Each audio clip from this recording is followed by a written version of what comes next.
Hey, welcome to the second episode of Committed Critics, a pop culture podcast where we're not just committed to our opinions, but also each other. Yay! I'm your host, Kevin Lau. I ran over you guys a bit. I'm your host, Kevin Lau, and up next we have... I guess I'll say Ryan Davis. I knew we were gonna do this, Ryan. Wait for the other person. Let's go ahead, Ryan. I guess I'm a Ryan Davis. Hey, Ryan Davis. Hey, Ryan. I'm Zachary Wright, and we have with us a special guest star. Oh, a sound engineer? Yes, hi. My name's Jordan Smearman, and I am a sound engineer for this podcast, I guess. I'm also friends with all of them, so I'll be on here probably more than once, hopefully. What's a friend? You know what, Ryan? When I come back to our house, I'll let you know. Something we don't have, Ryan. Oh, man. Damn. Oh, wow. Rip. Oh, Hey, you guys are paying me to be on here, right? Yeah, your check's coming in the mail. It might get lost. That's but, okay. I'm not held accountable for that. Wait, we're paying her? Once the stamp's on it and it leaves my house, I ain't seeing it. It's not my responsibility anymore. I should get mailer's insurance on that. Yeah, I'll get first class, get you a tracking number. Yeah, I bet I request an email when it's shipped. Email cash. Yes. I can do that. Email cash. Isn't that just Venmo? No, come on, guys. It's Bitcoin. Bitcoin. You only can pay me in Canadian loonies and toonies. Oh, man. What? Shut up, you Canadian. Too bad Canada hates us right now. Never again to Canada. Never again. You live in Canada for 3 years and your whole life changes. Welcome to my life. You get arrested in Canada once and your whole life changes. You're under arrest, eh? That's a story for another time, though, Ryan. Your Canadian arrest story. Oh, man, I'm talking about it. Fun fact, Ryan's actually a fugitive in Canada. Yes, I'm on the run. I'm hiding in America. Please don't tell anyone, our viewers. The Mounties are coming. Look over yonder. They're riding the moose. Oh, my God. Go ahead, Kevin. So, Jordan, do you have do you want to give a little bit of an intro of yourself? What do you do in your free time? What Sure. pop culture do you enjoy? Oh God. Well, I guess we can start off. I'm a student right now in college. I'm about to start my senior year. I am studying radio and audio production as well as communication studies. So that's a lot and lots of fun. Pop culture wise, I watch a lot of TV series. I literally have a list in the notes app on my phone with all the TV series that I've watched, and I think I'm at least at 20 now. Wow. I've binged a lot of stuff. It's ranged from Breaking Bad to One Day at a Time to all 11 seasons of Cheers. So I've just kind of been everywhere. I like a lot of the realistic stories and stuff. So anything that is kind of like a slice of life kind of piece, or even a coming of age shows and movies are some of my favorites. So that's what I really like. I've seen all of Star Wars. I've seen every Marvel movie now, I think. So I'm up to date on that stuff, but I guess my guilty pleasures are definitely the realistic. The new girls of the world. Yes. And I am Jess, but it's fine. No shame. It's all right. All right. It's That's quality show picks, honestly, just from those three. Thank you. Well, four now, but now with new girl in the mentions. So today we're gonna talk about music, a topic that I'm not too familiar with, but Jordan is very familiar with music, and she actually has a topic that she wants to talk about today with that subject. Yes. So when Zach told me that this week was going to be about music, it's something that I tried to kind of expand my horizons on, because when anyone asks me what my favorite type of music is, I'm like, I don't know. I kind of listen to a little bit of everything. Mhm. But I can say that my parents played a lot of classic rock, so the 70s and 80s stuff. That's what I kind of grew up on, even though I'm not from that decade in the slightest. It's what I love. It's something that I always kind of go back to. I'm also a huge One Direction fan, but that's a different day, different conversation. I could go on and on about that. But yeah, so when I found out that this week was about music, one thing that kind of popped into my head is I was trying to think about what I've been listening to in the recent couple weeks, and the one thing I kept listening to is this mix CD my friend from high school made for me and our other friend, because she's a year younger than us, and she made us this mix after we graduated high school, and it was something for us to listen to while we drove to our colleges. So I guess we can just start from there. It's like, have you guys ever made a mix CD or ever received a mix CD? I did when I was younger. Mm-hmm. I remember because my uncle made it for me and my family, and it was actually kind of interesting how they did it, because it was made for both me, my little brother. The other brother was a baby at the time, so it wasn't really made for him, but it was also made for my parents too.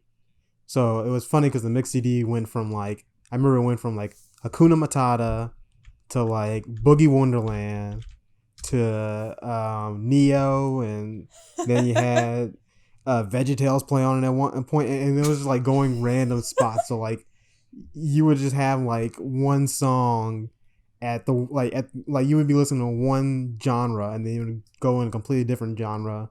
And so me and my brother would usually like skip around looking for all the kids songs. Mm-hmm. But then my dad would be like, "No, I want to listen to the Temptations or something like that."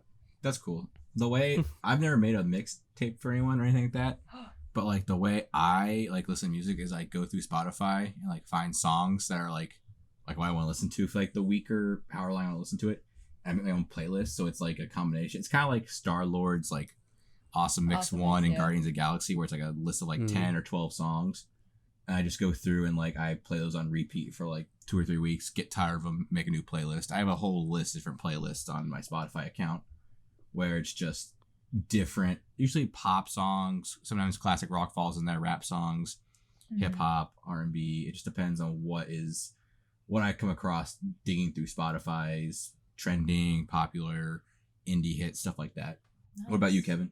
I've never made a mix CD, like a physical one. I've made a bunch of like Spotify playlists. I have like this thing where like kind of like Zach was saying, kind of like the Star-Lord type thing where it's like I think it's like 1 hour mix volumes 1 through, I think I have 13 1 hour mixes, which is like whatever songs I feel like, feel good connecting to from one song to the next.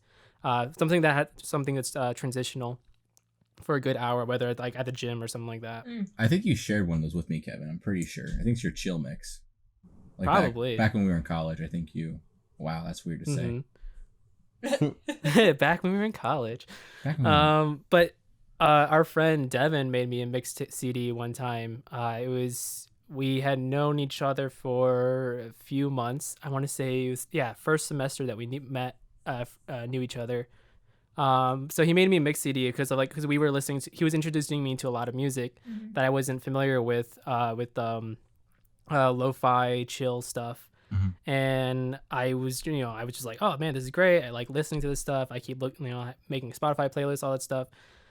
So he made me a mix CD, and with a bunch, with like, I'm looking it up on my Spotify list right here because I made a playlist of it. So it's got like Claro, King Cruel, Tennis, Men I Trust, Camera Obscura, nice, Joy Division, Childish Gambino, Foxy Gen, Yellow Days, Deer Hunter. Then when he handed it to me, he's like, "Here, I made this for you. I've only made this one other time, and that was for an ex-girlfriend, so you should feel special." And I was like, "Cool, thank you." I still listen to it. It's in my car. But yeah, I still listen to it from time to time. So, Jordan, you said your friend Janet made you this mixtape. Yeah. Did you explain why she made it for you guys? Yeah, it was because we were all going to college and stuff, and so she was like, "This is for your road trip thing." And then actually, when she graduated a year later, I got me, her boyfriend at the time made it, and then our other friend Emily and her ex, we all kind of came together. We each chose 3 songs or 4 songs. We each chose 4 songs because the CD could hold, I think it was 18, and then we each chose 2 songs as a collective, and then we gave it to her. Cool. So she could have that. But other than that, I've made mix CDs for people. Ex-boyfriends, of course. I haven't gotten one yet. That's a good sign. Well, you know what? You have a Spotify playlist. That's different. It hits different. It's different. And then I received one from my first boyfriend. His was a bunch of Broadway songs collected because I started getting into Broadway music that was in 2016 because when Hamilton came out and stuff. Yeah, so I don't know. I've always loved mix CDs. I mean...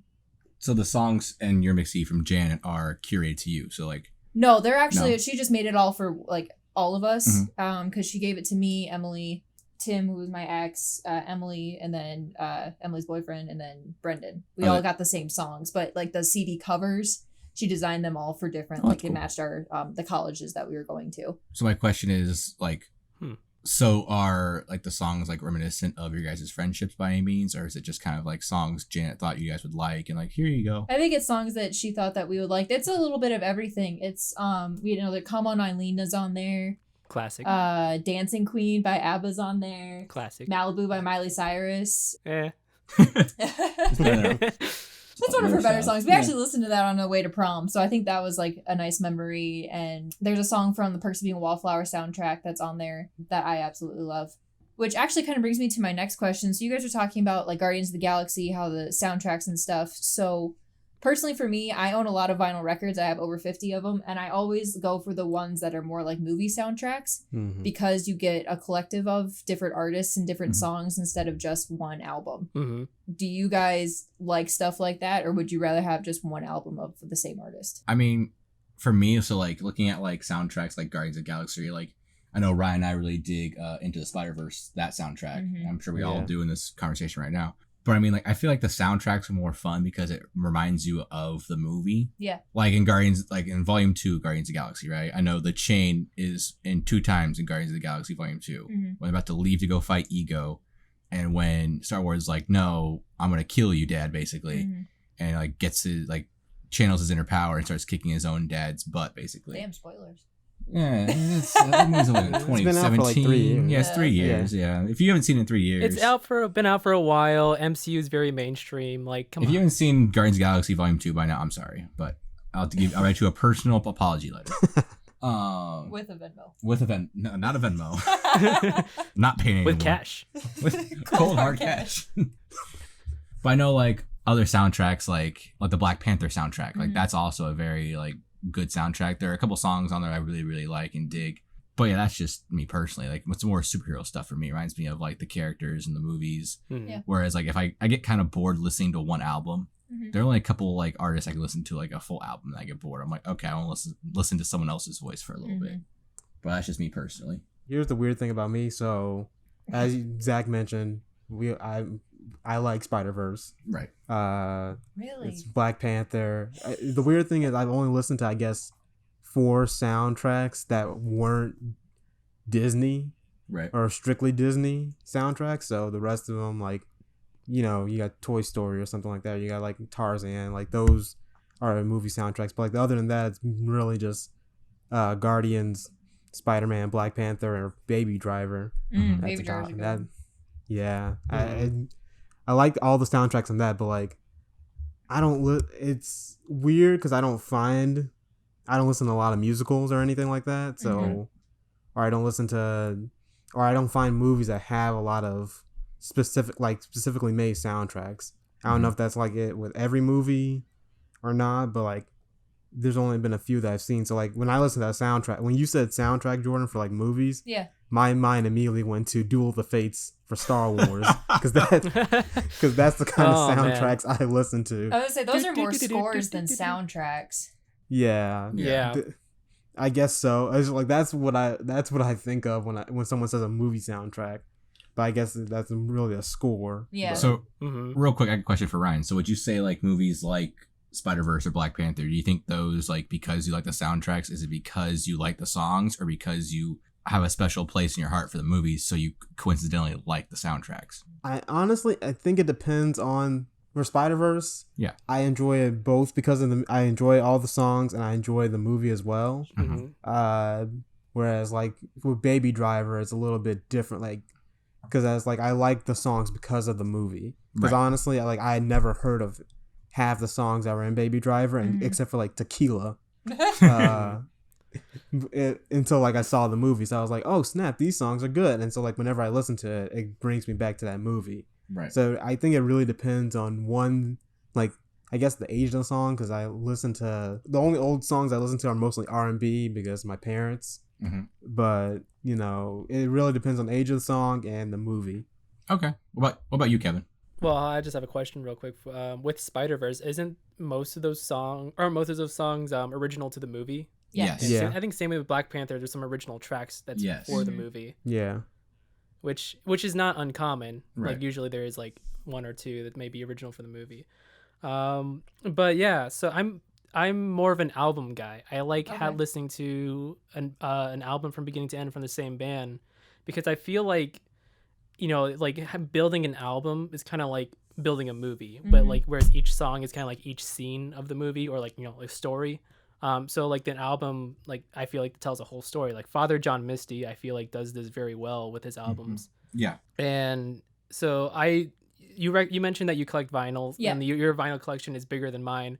I just have a little bit. I started collecting it, but then I had to be more financially responsible, so I kind of cut back a bit. Yep, I feel that. Especially in these trying times. Yep. But no, my dad has a huge vinyl collection that he's given me right now. So I just have so I have a lot in my room right now. It's just, you know, not all of it's mine. But it's the only movie soundtrack I have on vinyl is the Scott Pilgrim versus the World soundtrack. Ooh, that's a good one. Yeah, I got it for two reasons. One, because I love the movie. I really like the music in it. And two, because it's a translucent red vinyl. So it just looks really nice. That's cool. I love those things. But I have mostly just regular albums like Beach House, Depression Cherry, Future Islands is my favorite band, so I have like all their albums on vinyl right now except for their first one. Then I have like compilation albums, like the greatest hits. So I have like I have those. Yeah, like Queen, The Killers. That's the other one where I have the greatest hits for. But also going back again to like how I think albums tell a story. Another band / artist, the Mountain Goats, I feel like does that very well as well. Yeah. Kevin, have you listened to Frank Ocean's Blonde? No, I have not. Okay, because that one definitely tells a story too. And actually, shout out to a different podcast. This one called Dissect. They have, I think, 4 or 5 different seasons, and each podcast season they go through one of the albums of a different artist. So they just finished up Beyonce's Lemonade. They did Tyler the Creator, and then Frank Ocean's Blonde, and then they did Kendrick Lamar, I think, and then Kanye West, which is just, I don't know, I like listening to that one because it really kind of goes into the lyrics of it and the measures, the beat measures and things like that. So I would definitely check that out if you're interested in albums and stuff. Yeah. What's the name of the podcast again? Just Dissect. Okay. Yeah. Another album you might like, Kevin. It's very interesting. It's actually from Aaron Burr from Hamilton, Leslie Odom Jr. He released an album. I think it was what's that called? 2019 maybe. It's called Mister, and that one's good. It's really good. It takes he puts like a jazz. He has like jazz songs kind of almost. Okay. He puts like a pop and like modern R&B spin on every song, and every song is very different and very unique in its own way. And it's truly a testament to how great of a musician he is. I think you'd really enjoy it, or if not, see the artistry in it. Yeah. Right. Cool. Yeah, I'm writing it down right now. Yeah. So I think Ryan, even you would like those too. Yeah, it takes, because like you said, like your parents liked R&B and you said jazz earlier, right? Yeah, a little bit jazz too. I think your parents would love the Mr. Oh album. yeah, they would love that. Okay. You like jazz? you like jazz? Every single car ride. You like jazz? Oh God. I do have a question I want to ask about this topic too.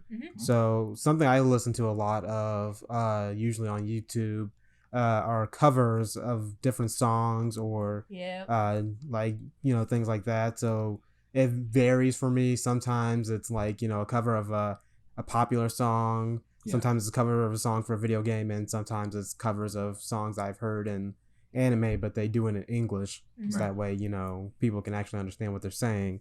So I was like, do any of you guys listen to things like that at all? Or I do, yeah. I remember the very first cover, when I figured out what covers were, it was back when middle school, when Payphone by Maroon 5 came out, and it was Max from the Nickelodeon Rags is all on iPhones. They did iPhone instruments and stuff like that. Yeah, I know which one you're talking about. And he did with a YouTuber and stuff. It was when he was still up and coming or whatever. Yeah, Kurt Hugo Schneider. I think that's the YouTuber. Yeah. And it was a really cool, interesting take on the song Payphone. So that's when I started noticing people not redub their songs. They just kind of they cover it. That's what the word cover means. Yeah. But yeah, no, I enjoy covers. There's one I can't think of right now. I'm gonna look it up while you guys keep talking about this topic. I'll see if I can find it before you guys are finished. But yeah, I enjoy covers a lot. For me, it was Pitch Perfect. Oh yeah, duh. Pitch Perfect. 2000. What was that? Came out in 2012. And I watched. Okay. On a side note, my mom and I watched Pitch Perfect 18 days in a row. We watched it one time, 18 days in a row. We loved that movie. How do you watch one movie 18 times? You know what? I don't know. We were just like, we loved it so much when we first watched it. And like, I'd get done with homework back in middle school. And Mom was like, you want to watch it? And I was like, sure. So we did that. But covers were kind of there for me. And then that's when I think Pentatonics started to kind of get more of a following too. And stuff. I don't know. I think like up and coming artists, they always do covers of things and then kind of move their way up. But I do listen to covers, not a ton, but I do listen to them. And then I think it's always kind of cool to discover that this one cover that you really like is actually not the original. Yeah. Like I always think I think of the Whitney Houston's and Dolly Parton's I Will Always Love You. Yeah. That one, like, everyone always thinks it's Whitney's song. It's like, no, Dolly Parton came out with it first. And I think there's a Watch Mojo video about it. Like, you were correct. Top 10 songs that are, their covers were more popular than the originals. the not the dubstep, but Kygo, like, that artist now. Kygo does them. He did one with Whitney Houston, but she's already passed. Higher Love by Steve Winwood. They did a cover of it. Like, she had already recorded Higher Love at one point, and he found it and was able to get the rights for it and, like, released, like, a cover version of Higher Love by Steve Winwood, but it's Whitney Houston singing it for the first time. Even like she's passed for like 3 or 4 years now. Yeah, maybe longer than that. What about you, Kevin? I'm not like really into covers per se. It's not like, you know, I don't actively seek out covers of songs. Yeah.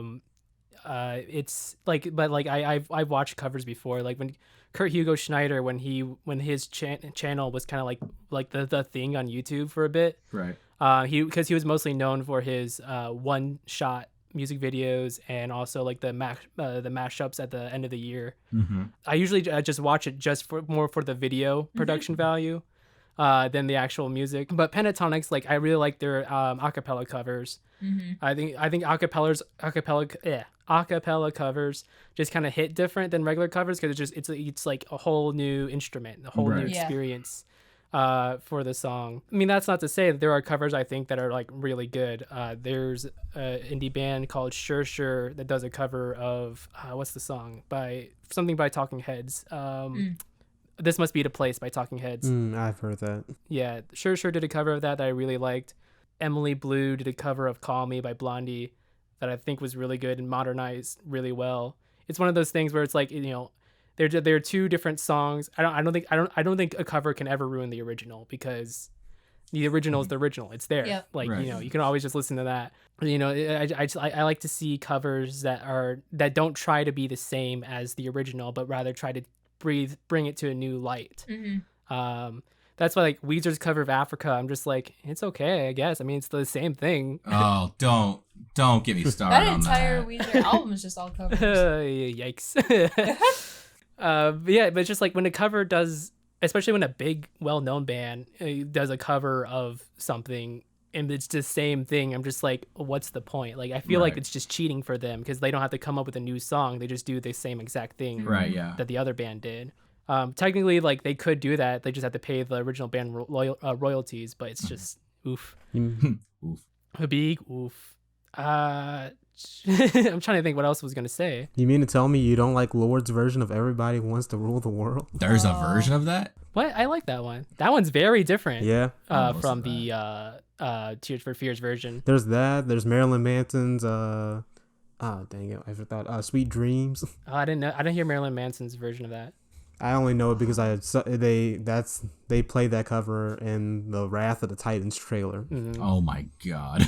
That's how I learned a lot of covers from watching trailers. Well, you figured out what was the one. You figured out what Come Together was from the Justice League trailer. Oh yeah, I did figure. So many people have done Come Together covers. There are a lot of those. Yeah, it's a very popular song. It's a good song though. A lot of people done not Lean on Me. Yeah, is it Lean on Me? From no. What's that one movie? Stand By Me? Stand By Me, yeah. Stand By Me. A lot of people have done covers of that too. The one that just popped into my head, a couple of them were Give a Little Bit, that was originally recorded by Supertramp, and then Goo Goo Dolls did a cover of it, and then Turn the Page, originally done by Bob Seger. Metallica did a cover of it too. Those are both very good. Mm-hmm. And then Shinedown did a cover of Leonard Skinner's Simple Man. That one's really nice. I like that one a lot. I have to look that one up. I'm trying to think of the Monkees. They did one from Shrek.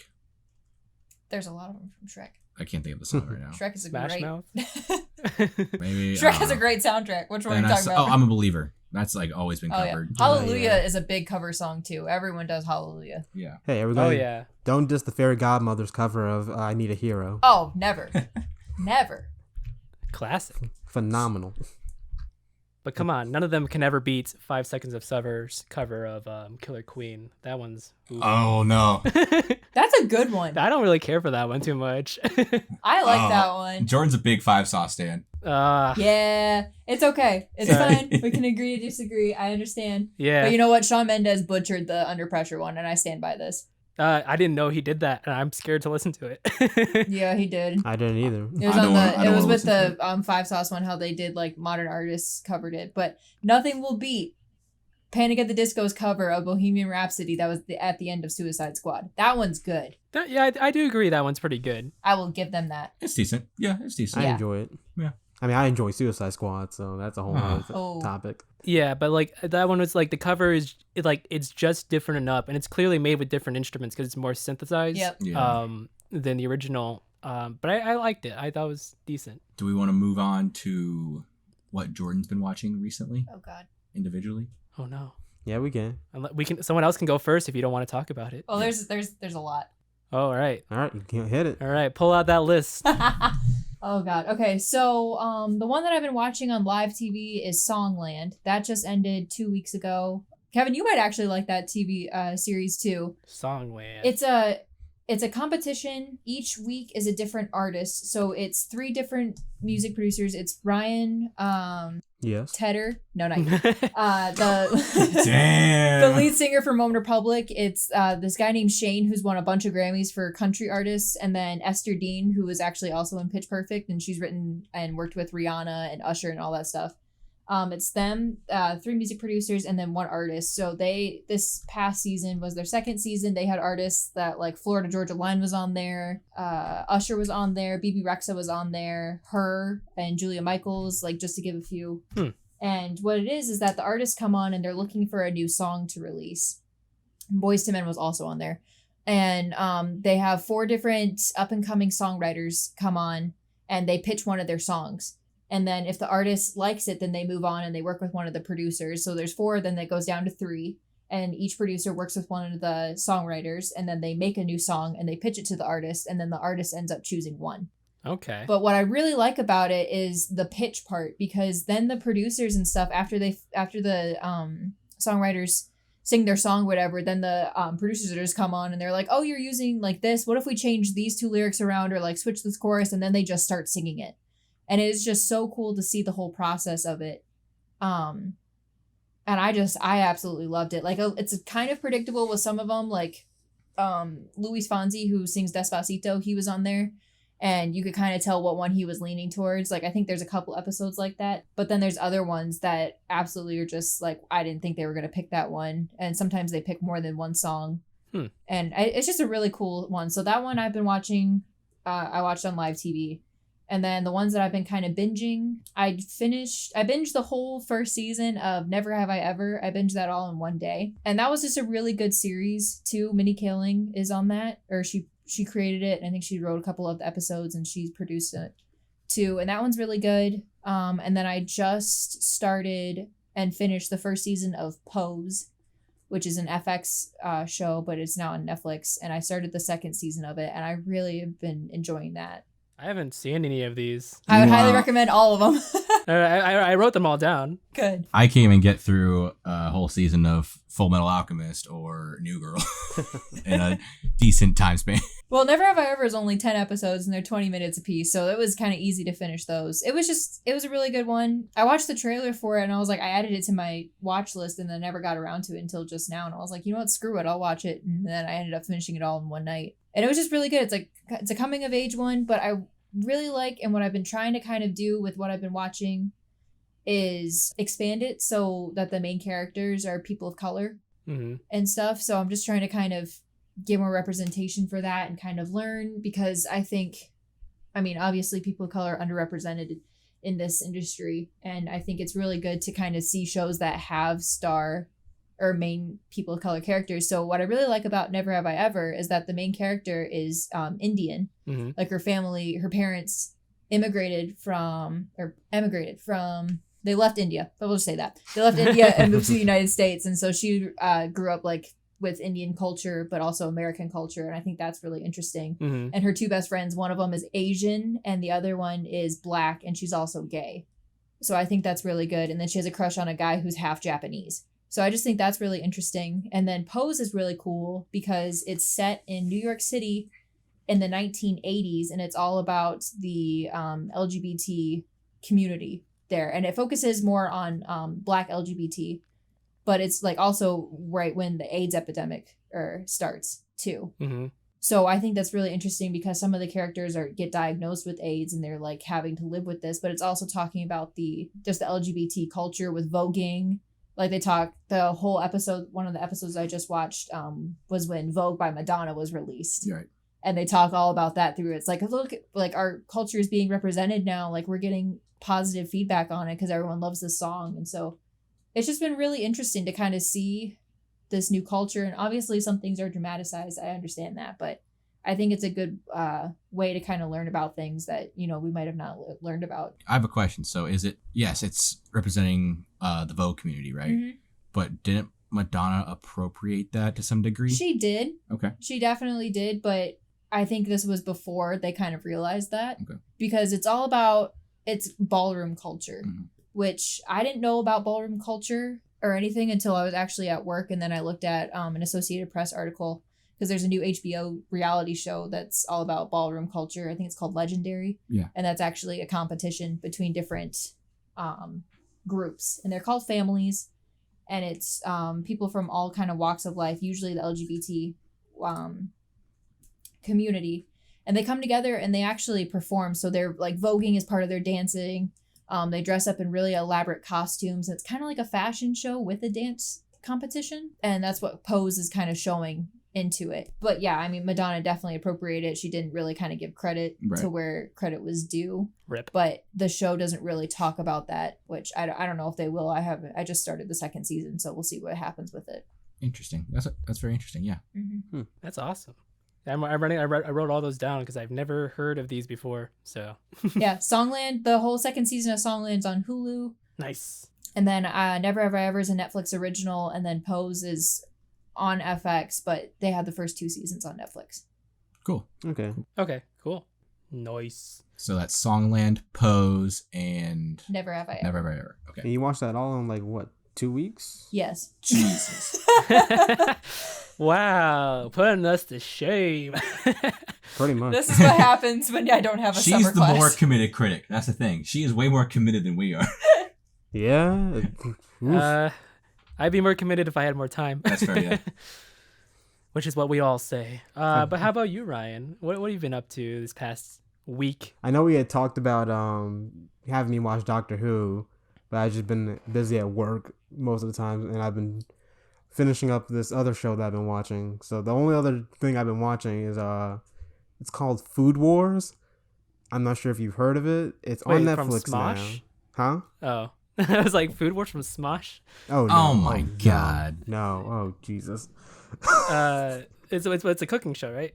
Yeah, it's a cooking show. Well, it's an anime. So that's the even weirder thing. Because here's the thing. Of all reality TV, I don't like any reality TV except for cooking shows. And the opposite happens with anime is that I don't like any kind of slice of life anime. This is basically 2 things that in everything I thought I would be watching. But it's actually really good. I'm on the 3rd season right now because they haven't finished the 4th or the 5th season because COVID. Woo! But yeah, COVID we love it, right? Love to hate it. Hate to love it. We love it too much here in America. Ooh. Pretty much. Can't get enough. That's a topic for another whole. We're not getting political. Ryan, what do they do in the Food Wars show? Basically, they're I already know this, but I want to hear Thanks you for saving talk us from that one, Jordan. Appreciate Oh, it. dude. So it's supposed to be a cooking show, and they're supposed to be like at a cooking school or whatever. But there's a little thing they do. It's an anime, so of course it has to have something weird in it. But they have the only way to talk about it as foodgasms, whereas Ooh. basically whenever they eat something, it like has a whole like I guess moan to it. I don't want to. What? Ryan, I do have an example of it from you that I could play. Oh dear. I hope you're recording, Zach. I'm definitely recording. She's pulling up her phone with her audio file on it. I'm excited. Just play it.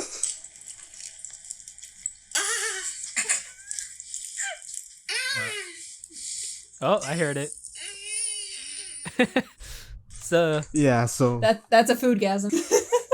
so every time we're censored, you just have that instead of beep. just a foodgasm. But yeah, Can we copyright that? You know what it sounds like? Have you guys ever seen the Taylor Swift music video where it's like, I knew your trouble, but instead of her like yelling and screaming, oh, it's the turtle going, yeah. it's like that. Yeah. Yeah, it's a really good show. It's very addicting. If it wasn't for that one thing, I could watch it whenever. But it's always like, oh, they have to have a foodgasm at this exact moment because whenever they eat something. But yeah, it's The moment your dad comes in. that's pretty much what it is. It's the stereotype of anime. You always walk in on the worst part. That's fair, yeah. But yeah, that's pretty much all I've been watching. I will watch Doctor Who when I get home this following week. Hell yeah. Sounds good. I've never seen any of it. Of Doctor Who? Yeah.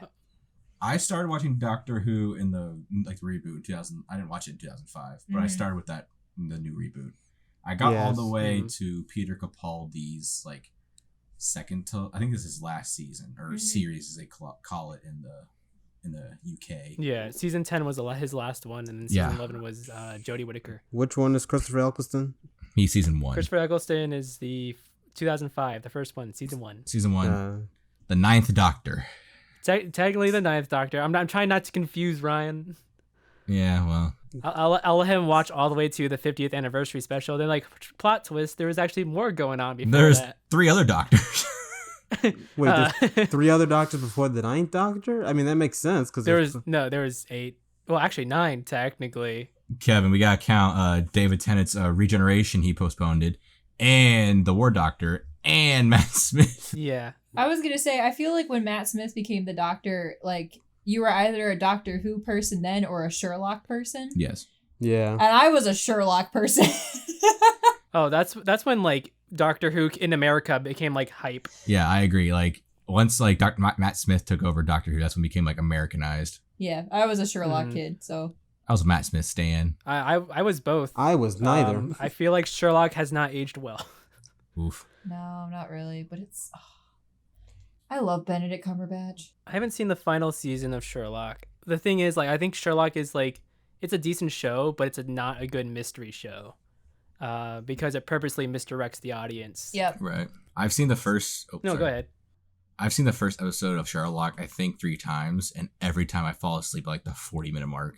Yep. I can't. I'm like, oh my god, I know each what episode is just like a movie. I know what happens. Yeah, it's like an hour and a half long. I know what happens. I know like it's interesting, but it's just so bland until he gets to like that room with the other guy where he's trying to pick the right poison, basically. And I'm like, that's the problem. Wait till you watch the second episode of each season. Yeah. Yeah, that's fair. Those are the rough ones. See, that's the problem I have with I watched like that one episode of Sherlock, and I made through I think 4 episodes of Doctor Who the first time, because an hour and a half long show. That's part of the reason why I watch anime, because that's just 20 minutes. Right. You can binge through those real quick. Right. Whereas with an hour and a half show, I will maybe watch 1 episode a week. There's only 3 episodes per season. Yeah. Is 3 episodes per season? Yeah. Of Sherlock, Yeah. not Doctor Who. Oh, I was about to say like Doctor Who. I was like there was like 10. Well, that's 'cause 12. Sherlock, Yeah. each episode's an hour and a half long, so really there's only 3 episodes, but I mean it's 4.5 hours of TV right there. You only have to watch 2 of them, really. Yeah. I'm pretty sure Doctor Who, it goes down to like 45 minutes or 50 minutes when it gets to David Tennant, maybe. Yeah, so it stays around the 50 minute mark, but Yeah. then there's like some specials that go up to a full hour. Well, the specials are just like a hoot and a half, and they're great. I want more. Wish they were like 2 hours. Yeah. See, you would think after being able to watch like the original, like the black and white Sherlock Holmes movies or show, I'd be able to watch Sherlock. Nah. But it's somehow that's slower than the black and white show to me. Well, okay. 100%. What about the Robert Downey Jr. movies? See, I can watch those. Those are fun because Robert Downey was Robert Downey Jr. Plus, they have more action, I guess, in it. Because like, there's like, I like Sherlock Holmes, like Robert Downey Jr.'s like, I have to analyze this fight, and he has more comedy with it. As like Benedict Cumberbatch, I don't know, he just seems kind of draw. Like I liked I don't know if you guys ever watched Elementary. I've only seen a couple episodes. I knew you were gonna say that. I absolutely knew you were gonna say a CBS show. That was me and my mom's. We watched Elementary because we tried watching Sherlock, and we both got to that 40-minute mark, and we were like, "This is boring as hell." And then we found out Elementary existed, and we made it through 2 seasons of that, and then I started going to high school more and was involved in the clubs and couldn't watch it. But yeah, it was like, that was much more fast paced and much more, I don't know, not fun, but it was easier to watch. The thing is, like, you know, Sherlock and Elementary both started around roughly the same time. Right. But the hype was all around Sherlock. But then, like, once the hype around Sherlock kind of died down, Elementary has had a more long-lasting cultural impression. Right. Like, I see a lot more like references to Elementary than I do Sherlock. Mm-hmm. And I know Elementary lasted for like what, 8 seasons, 7, Something like that. 5. I think so. Hold on. It went on for a while. Sherlock is like an Arctic Monkeys album where you get one and then you have to wait 5 years and then you get another one. Yeah. Yeah, it had 7 seasons. Elementary had 7 And seasons. it's just okay. Woof. But anything else, Ryan? In terms of watching, Yeah. not really. Like, I haven't watched much else. I tried. Yeah, that's pretty much it. It's just been Food Wars. Well, nonstop. you and I Really? finished season 2 of Harley Quinn. Oh yeah, that That was we did last finish week. that. That was last week. We talked about it, but Jordan, what did you think of season 2 of Harley Quinn? Oh, well, thank you for asking, Kevin. You're welcome. I'll go screw myself. Yeah,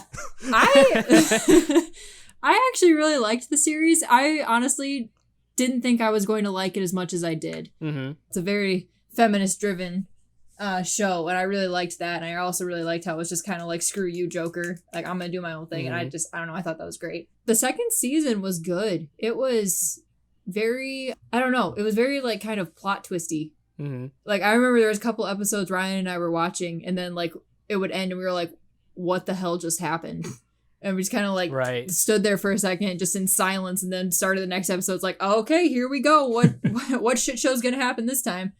But I don't know, I really liked it, and I'm hoping, I think they're supposed to be making a 3rd season, right? It's up in the air right now. That hasn't been confirmed yet. Oh, Yeah, because they're like, the second season kind of ended well, like perfectly. it did. But some On a people good are note. also are like, maybe a 3rd season. So it's up in the air right now. Like, the creators, of course, like, want to do a 3rd season because 1, they have more ideas, and 2, they want a job. But it's just the Harley Quinn show has kind of like had a roughy like production life because the first season was delayed for so long, and that's how like the season 1 and season 2 got like came out pretty much like a month apart because the first season was delayed by like 7 months. Oh. They're still waiting for it to be greenlit for a 3rd season. So once it gets greenlit, it's probably going to be another year until we get another season. But yeah, no, I agree. I think Harley Quinn's a great show. I feel like I'm the only one that like when I watched the first trailer, I was like, oh yes, this is gonna be a great show, and everyone else was kind of like, hey, it's gonna be fine, I guess. I don't know. Yeah, I was one of those people. Yeah. I didn't even see the trailer. Ryan was just like, let's watch this, and I said, okay. And here we are. Once you actually like watch the show, I think it's pretty great. I think it's technically better than Birds of Prey. Like everyone who like every time someone like, oh, I really love Birds of Prey because of this and this and this, I'm like, hey, that's in the Harley Quinn show but dialed up to a 12. Yeah, I noticed that when we were watching it. It holds nothing back. Is Black Canary dialed up to a 12? Black Canary's not in it. That's not worth it. Nope, that's not my vote. Oh my god. I think she is in it for like an episode, like a quick appearance, but All right, I'll yeah, take it. she's not a main character. It's all about Harley Quinn, Poison Ivy, King Shark. King Shark's so good. Oh man, dude, like with the part when Psycho read King Shark's mind to get his darker secret. Oh my god. That was. I was laughing so hard. Ryan was. Yeah. We were both dying. It was just like, that was not what I expected it to be. We're like, oh shit, okay, here we go. They got dark real fast. Jesus. And that's what I kind of like about the show is that it got dark at times, but it also balanced it with humor. Mm-hmm. Except for that one. It's like no, go ahead. I was gonna say, except for the one episode where they go to Apocalypse. That's the only episode where I'm like, eh. Oh, Yeah, that was okay, I know dark what for a you're talking dramatic effect. about. Yeah. But yeah, but it's usually like the darkness is like shock humor, but then the reaction to the dark moment is absolutely makes it absolutely hilarious. But anyways, moving on. Zach, what have you been into this past week? I haven't really watched much. I've gone a couple episodes in New Girl again. I've kind of stalled on Full Metal for a little bit because I got busy this week. Last night, or no, not before. Friday night, I watched Hamilton on Disney Plus. Ooh. And so I listened to the album a multitude of times. I saw it in Chicago with a different cast, not the original cast, but this is the first time I've ever seen the original cast do it in person, like on stage.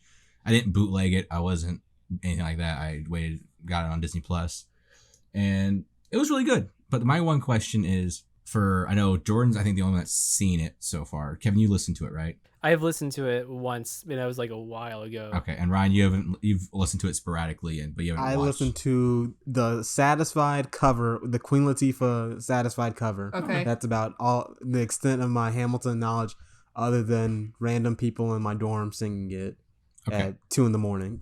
So I guess my question now is for Jordan and Kevin.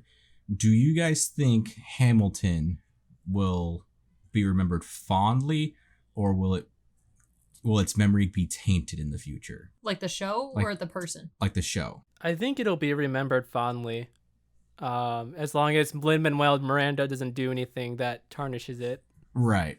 Well, my one thing is like the one thing I've been seeing like on different social media and platforms and stuff like that is it's glorifying like the founding fathers who owned slaves and stuff like that. Right. Yeah. I mean, I get it, but the point of the show is to show tell a story in American history by inserting people of color, different backgrounds, letting them have a voice in the birth of the melting pot that is America. Exactly. Yeah.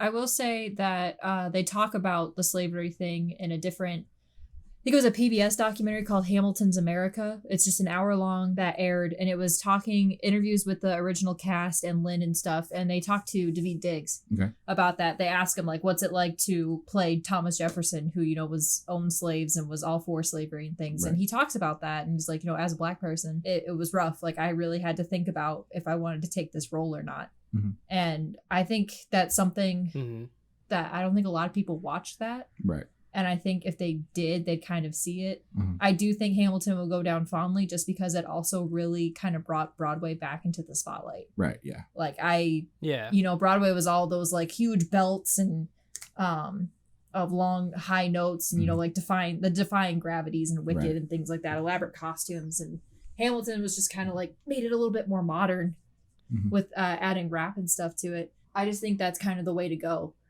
with that. So I think it'll be remembered fondly. I do like it does kind of glorify it a little bit. It makes it seem like they're okay, but the founding fathers, but other than that, like I don't know, it's a piece of art. Right. Yeah, no, I agree 100%. And I think more people will remember it for the art that it is and not the glorifying stuff. I just don't want it to be damned or anything in the near future. That's my fear, Oh yeah, for sure. Well, I think it's just like part of the problem is just that people are wanting something from it that wasn't the goal of the project. Right. Like the goal of Hamilton was not to educate people on like the birth of the nation and all that, but rather just to tell a story of Alexander Hamilton. And Lin-Manuel Miranda read a biography on Alexander Hamilton and is like, yay, this guy, he's not talked about much. And his story is kind of interesting. So he kind of used the Hamilton to tell that story, and it's such a well-crafted story too. It's everything is so there's a lot of emotional continuity, which is like, there's a lot of like understanding of why we're in this certain scene, what the character wants, what do they need, and like why now, what happens if they don't get what they need, Right. so on and so forth. It's such a well crafted, story and Broadway, and then like Jordan says, there is supplemental material that is being produced and related to the show Hamilton that does have Lin-Manuel Miranda's seal of approval as well. That talks about the politics and the social injustices of during that time period. Right. And so it's more of a gateway to learning more about history than it is trying to educate history. But like I said, like it's when you critique something, it's not like, oh, is it doing what I want it to do? It's more like, is this doing what it's trying to do? Right. Yeah. And then you kind of ask, like, is what it's doing moral or not? Yeah. Like, I don't like historians critiquing Hamilton for not being historically accurate is fine, but like they're not. From the articles I've read, they're not bashing the show. They say the show's great. It's just that it's just that they want audience to keep in mind of like, this and this and this. But yeah, I think it'll last a while. It's not like, let's see, I'm trying to think of like an example that's not Joker. But like to use even Joker as an example, like even though like on the surface it's a well-crafted movie, it's when you look at the writing and really think about like subtextually, it doesn't mean anything. Whereas Hamilton does have a lot of subtextual meaning to it. It's just not historically accurate, but that's not what it's trying to be. Ryan, do you have anything to add? I mean, Hamilton, I haven't watched it. I probably won't go out of my way to watch it. Like, someone will probably have to strap me down to a chair and make me watch it. All right, so when you get back from home, guess what you're doing? The whole reason I haven't watched Hamilton is because, one, like I said earlier, I'm not big on musicals or whatever. And then two, it was the fact that it was so hyped that I didn't want to watch it. Fun fact about me, I don't like things that are hyped or overhyped. From the small bits I have seen, I don't know, like it's not my cup of tea, I guess I would say. Yeah. Mm-hmm. You're also not a big musical guy though. Yeah, I'm not a big musical guy, and like it's the exact same reason I don't like Frozen, because everyone loved it and I was like, well, screw that, I'm gonna go watch the more underrated random thing. But then I guess now the important question is, Kevin, what have you been up to? And we're at 56 minutes, so yeah, we gotta start wrapping it up. So go quick. I'm not allowed to talk about Avatar. But wait, were you about to say something, Zach? No, I said speed round, lightning round, go. Oh yeah, I'm not allowed to talk about Avatar, but the end of season 1 I thought was just kind of okay. Fair. I thought Cave of Two Lovers was actually good. It's decent, even though it's a filler episode. Secret tunnel. You couldn't see me, but I just smacked my forehead. I've been playing Link's Awakening. I'm almost done with it. At first I thought it was like, oh, this is just an easy Legend of Zelda game. Like, I can beat this easily. Then there's like 8 dungeons you have to go through. I'm on the 7th dungeon right now. Okay. And it stopped being easy. I might have to look up a walkthrough on how to beat this one. I have the key for the boss room, but I don't know how to get to the boss room. It's kind of rough. But I'm also as for what I'm reading The Color Purple by Alice Walker. Oh, cool. Also a musical. Also a musical, and also a movie by Steven Spielberg. Yes. I'm only like 70 pages in so far. It's very heavy. It has it won the Nobel Prize, and I think it deserves it so far. But it's hard to read a lot in one sitting, because it's just how heavy. And it's only 300 pages, but so far I highly recommend it. I'll give my thoughts on what I think after I'm done with it, because I've read Alice Walker's short story Everyday Use before for a literature class, and I really liked it. So I just wanted to move on to this popular novel. Looking forward to your review of it, Kevin. And speaking of things we're looking forward to, what is everyone looking forward to in the future? Looking forward to see how Joss Whedon's reputation holds up. I think we should say that for next week. We should table that for next week and see if anything else comes out. Yeah, that's a whole conversation. Yeah, because I feel like a lot of other stuff will come out about that. Yeah, so we're waiting for more news to come out, but apparently he wasn't very professional on set. in the sense that he was just trashing Zack Snyder. But that's all the news we have so far from Kevin Smith. But I mean, I've been on some student film sets, and I mean, I'm not gonna deny I haven't talked shit about the film I'm working on as a student. Oh, totally. So, I mean, I can be in Joss Whedon. I can stand in Joss Whedon's shoes and be like, yeah, if I was working on the train wreck Justice League, I wouldn't blame him. Like it's one thing when like a grip or an assistant is trash talking it to another assistant, but it's another thing when the director is doing it, because the director is the one that has the morale of the sets. Oh, I agree. Yeah. I think the biggest thing is like if he is trash talking it, or like then why would you even hire him? Just wait until Zack Snyder is ready to come back, put it on hiatus or postpone it for a little bit, and then start filming again. Yeah, it's a situation, but we'll see how that develops. How about you, Ryan? Are you looking forward to anything in particular? I mean, I guess I'm watching Doctor Who. That's about it. I mean, anything else that's come out, it's still COVID. There's nothing coming out except for strangely anime. So that's about it. Cyberpunk. It's not coming out till like November. Or November. Details. I want it so bad. I know. It's just, I pre-ordered it on Steam, and I just see the logo once in a while. Taunting you. It's the only game I pre-ordered. Oh no. It's all my fault. One time I pre-ordered a game, it gets delayed like 6 months. Are we now blaming Kevin for COVID-19? Is that what happens to happen? Yes, I agree with this. I'm telling you, man. I graduated, and the whole world went downhill after that. Kevin, even when you were in college, shit was going downhill. The boulder was rolling, and I pushed it even faster. The boulder. You'll get to that later, Kevin.